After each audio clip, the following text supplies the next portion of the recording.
Понеже никой не иска да си говори с мене, сега отиваме да ги нападнем, защото вече няма да имат опция да ме блокират.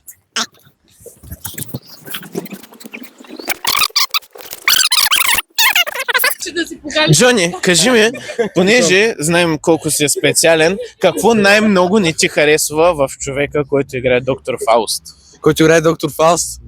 Ами, че прекалено добре се държи с мен понякога. Човек прекалява. Има доста малко самочувствие. Мисля, че трябва да си го дигне. И като цяло има прекалено добро отношение към хората. Наистина, прекалено добро. Той? Да. Не знам, че ти си специален. Добре, според вас Денката ще изяде ли декора на самото изпращане? Ами той вече изяде фигурите на шаха, тъй че нищо чудно и декора. Само топовете.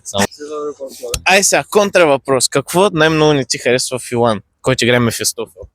Ами, Бавняр. да, не, той не като бавняр, ами просто не може да си изиграе добре ролята. Тук там ще вземе на войс крак, няма да говори като хората. И аз не го харесвам, ако трябва да бъда честен. Ама като... Преси, кажи ми, че сега каквото ти на душа, просто е те, какво ти се иска да кажеш? Я да пребим Илан. Интерпретация. Може ли да опитаме? Чакай, без бой, без бой. Не, дай ми. Не ти ли е малко неудобно в такова телослужение да играеш бог? Брат, аз съм специален и съм с цяло служение на гръцки бог. Няма да те лъжа. Те са такива по-пишни. Телослужение, смисъл, Да. телослужението му пак е на гръцки бог. Просто на Дионис. Аз мисля, че говореше за други параметри на гръцките богове. Но няма как да разберем това. Мисля, че е по-добре, отколкото да се обличам като светофар. Да. Факт. Значи, струва ми се, че твърде много взех да изпростявате момчета. Момчето поне да има. Той последното на Илан няма да го включвам. Не ме харесва. Айде да вървим навътре да гледаме другите. Искам да се оплача, че тук се налага абсолютна диктатура над нашето свободно слово и цензура. И вижте го сега, вижте как седи до мен и не мога да става да говоря спокойно. Не е верно. И после вика, не, той не го слагайте, не го слагайте. Значи, тук няма диктатура. Сега просто ще го набием, иначе не се налага цензура. Точно така. Тук измислят се. Пробват се да ми опетнят доброто име. Така е, съгласен съм. На 100%. Айде навътре. Отиваме да тормозим другите сега. Точно. Сега съм звездата. Сега съм звездата на вечерта. Не, зато идваме сега при тях. Класа на Чинички сега. Искам да... темпо. После сте ви, сега не сте в центъра на вниманието. Я кажете ви сега, какво мислите за пиеста? Харесва ли ви главните актьори, харесват ли ви? Главните герои най-много ми харесват. Най-много ви харесват, добре на тебе? Мъжката част. Не да кажеш малко. Защо? Защо не ти харесват? Казах, че ми харесват. Кажи, че не ти харесват. Добре, не ми харесват. И защо? Не са лицеприятни. Точно така, добре. Особено Ерос. Приемам го лично. Нападай сега. Така, помена? Как се чувстваш, като трябва да играеш майка? Чувствам се изключително развълнувана и това е нещо ново за мен, защото до сега не съм била майка. За пръв път ми е. Предполагаме, надяваме се, че е за първ път. Добре, виж сега, имаме примерно няколко пиеси. Коя от пиесите ти най-любима, освен твоята, нали? Аз все още нямам пълна картина върху другите пиеси. То е ясно. Нека се изгубят и тогава ще кажа, става ли? Добре, съгласен съм. Добре, да видим, че деца пробват да избягат. Идва Симона по-бързо. Ще трябва да ги гоним.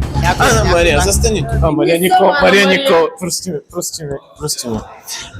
Как се чувстваш, като твоят приятел участва в друга сцена, далеч от теб, с красивата Елена? Щом той не е с красивата Елена, няма проблем. Точно така. Имаме ли някакъв шанс да създадем такава семейна драма между вас? Имаме ли шанс? Не. Да пробвам, искаш ли? Не. Добре, сега малко ще интервюираме хубавата Елена, да знаеш ти, че... Не се притеснявам. Добре, дай сега да търсим уния двете нататък. Следвай ме, веднага. Идвай, заставай.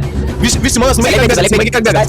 Бързо. Те ще върнат. Да, го ще се върнат. Как ги гони. Що?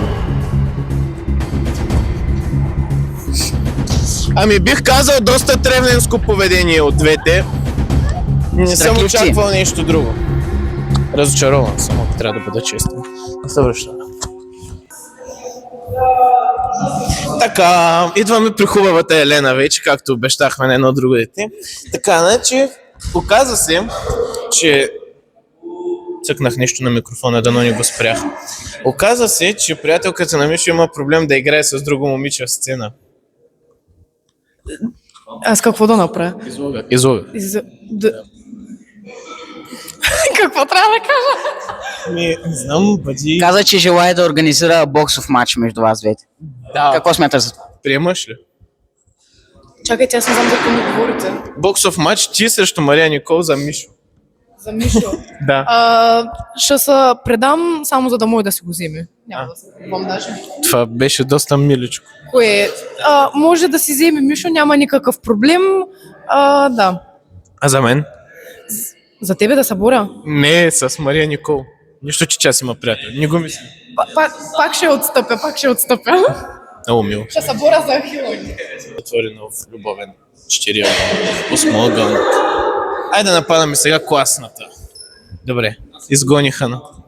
Виж ги тия как са застанали. Идваме да се посмеем заедно с вас. Здравейте. Да.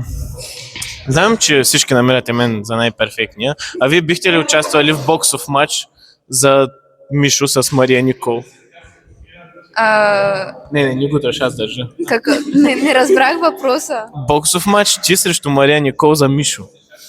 За Мишо? Да. Не. А би ли се сбила за Денката? А за мен? Да. Ами... Давай. Бъди болезнен. Късам тениски.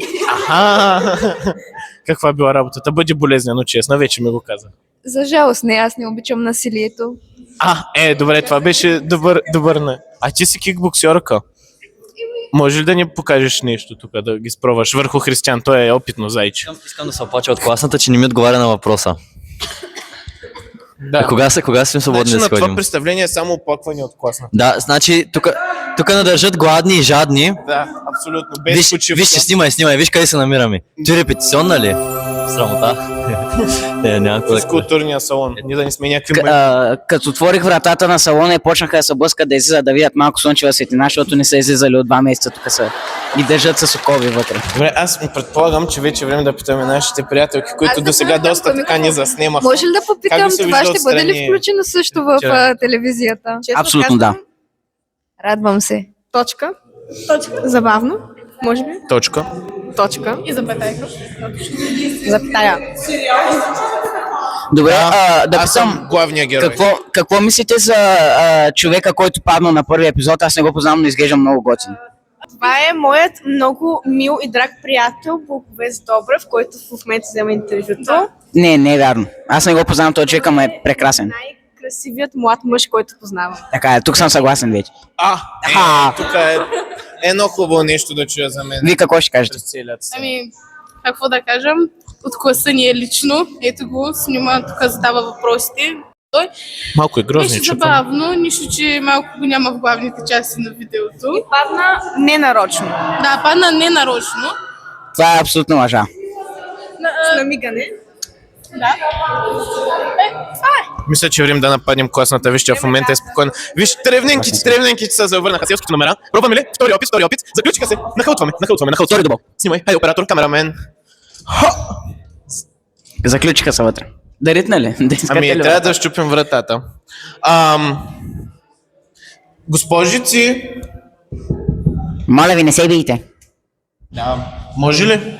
За малко. 1 минутка. За мен, поне. Тук като съдебен спор. После. Ще ги хваним. За третия път ще е на късмета, аз съм сигурен. Сега да хваним класната.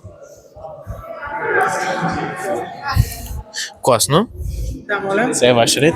За какво? Понеже аз сме такива по-спокойни отпуснати. Чай, ще стоя там да гледам тревненките да ни изкочат преди да... Ма те са гавровки дени, не си ги научил. Тя едната е тревненка, едната е от село. Познавам я. Добре. Виждал Ти съм си я. познавач на всички. На къра съм я виждал, на полето, като купа и картофи. Косна, кажи, че имахте ли възможността да изберете някой по-перфектен за главна роля от мен? Ох, много трудно. Покриваме ето ги девойките. Точно така, точно. Искам само да кажа, че аз и Цица те предложихме за тази роля, така че благодари на нас. Ето. Госпожо, признайте си, че ако аз бях 11 клас, аз ще да получа главната роля. Нищо чудно, щяхме да бъдете двамата в дует и в непрекъснато съперничество на нали? Да. Отсяка главата на дракона. А как събирате толкова момчета и момичета на една сцена? Значи, много интересна конфигурация се получава. И си наясно, че всъщност не съм събрала всички. Защото днес имаше доста отсъстващи, има хора, които още не си подозират репликите, така че ще бъде един невероятен хаос, от който ще се появят невероятните звезди на Априлска гимназия. Една от звездите редовно стои до мен, винаги ме подкрепа. Всеки момент е готова да ми предложи динена кора и да ме Никога. Ай, се отиваме пак.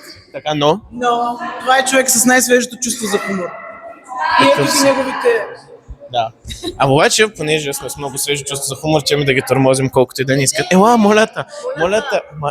Виж, аз съм човек. Да притесняваш двойката.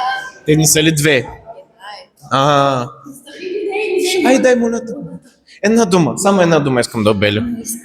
Денка, дай да влизаме през прозореца направо. Ако иде Благо? Аз знам какъв въпрос да е задам. Добре, няма да я снимам, само да говори на микрофона. Сашки... Пази, Сашо, аз ще преговарям с нея. Сашки, няма да те снимаме лицето, няма да те снимаме, само ще говориш, ще кажеш. Добре. Не са неинтересна част. Добре, мисля, че точно така със скандал трябва да приключи всичко за днес. Ще очакваме следващото. Моля само да направя едно включване. Да. Первока, не са кри, страхливец, мерзавец такъв и другия път ела да интервюираме. Той къде не е ли тук? Не знам. Ела да го потърсим, Аз искам да задам един въпрос. Бързо. Перволе, бързо, ела. Волка, само Искам да те тебе сме интервюираме. интервюирали.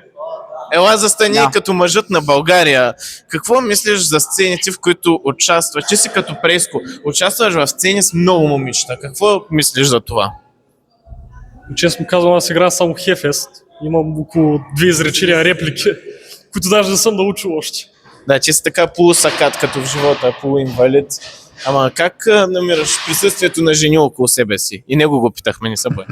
Брат, че някакъв въпрос, да искаш тук, ама прецакаш, аз знам тебе. Тя въпрос ги задава някой друг молец.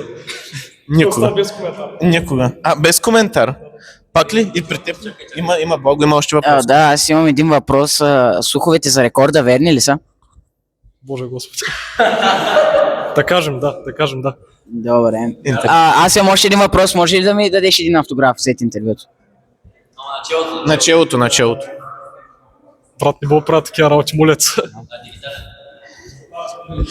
Това беше нашето включване, драги дами и господа. Ще се видим следващия път, на следващата репетиция. Надяваме се, ако навием Симеонка да дойде да ни снима. Денката вече е перманентен участник в този проект. Водещ. Да. Ела, набери се тук. Готови сме.